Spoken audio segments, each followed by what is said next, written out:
Peggy 16.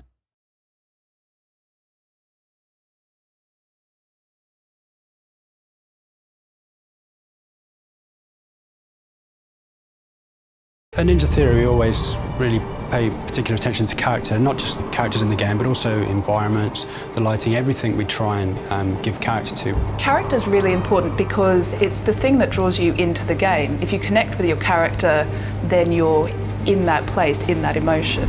Character is ultimately what makes us like or dislike a person. Journey to the West is an ancient Chinese story. It's incredibly popular. Journey to the West is a story about two characters who not only go on a physical journey to the West, they are going on an emotional journey where they are discovering who they themselves are, and they change and grow over time. And so when we wanted to adapt it, we took free rein in kind of mashing together lots of different elements of popular culture that we like. The core idea of the game is really the interplay between Monkey and Trip.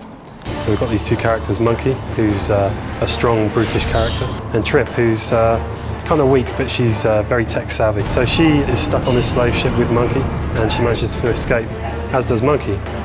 And she decides to use this guy as a tool, a weapon, to help her get through this very dangerous land and get herself home. Monkey is a wild man, self-sufficient, standalone individual. It's kind of like Tarzan having a really bad day. Essentially, he doesn't need anybody. He's very dismissive of culture and looking after people because he's been hurt by it time and time again. Trip is the complete opposite to Monkey. She's always lived within a community of peaceful people. She's the brains of the couple, really. I mean, if you put yourself in Monkey's shoes, how would you feel if you were minding your own business, suddenly someone made you a slave, and then told you to do something you didn't want to do? She can choose whether he lives or whether he dies. How do I know you're coming back? You die, I die, right? Yeah.